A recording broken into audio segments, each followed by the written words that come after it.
Binati ni Pangulong Ferdinand Marcos Jr. si Malaysian Prime Minister Anwar Ibrahim sa kanyang kaarawan ngayong araw. Kasunod nito, pinasalamatan ng Pangulo ang kanilang magandang relasyon sa naturang bansa.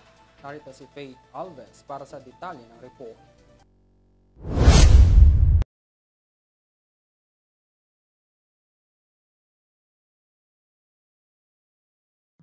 Nagpaabot ng pagbati si Pangulong Ferdinand Bongbong Marcos Jr. sa kaarawan ng Malaysian Prime Minister na si Anwar Ibrahim nitong linggo.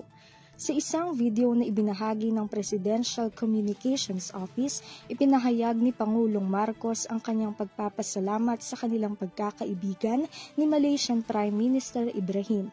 Ayon pa sa mensahe ni Pangulong Marcos, hindi lamang isang kapwa-lider si Prime Minister Ibrahim, kundi isa ring mapagkakatiwalaang kaibigan na kanyang napagsasabihan ng kanyang mga karanasan. Bukod pa rito, sinabi ni Pangulong Marcos na ang kanilang samahan at pagtutulungan ay nagpagaan sa mga problemang kanilang hinaharap bilang mga lider ng bansa. Pinuri rin ni Pangulong Marcos ang dedikasyon ni Prime Minister Ibrahim sa kanyang pamumuno sa Malaysia na nagsisilbing inspirasyon upang mapabuti ang kani-kanilang bansa. Sa pagtatapos ng mensahe ni Pangulong Marcos, kanyang inalala ang kanilang mga karanasan kasama ang kanilang pamilya at ang kanyang hiling sa mas marami pang taon ng kanilang pagkakaibigan at pagtutulungan.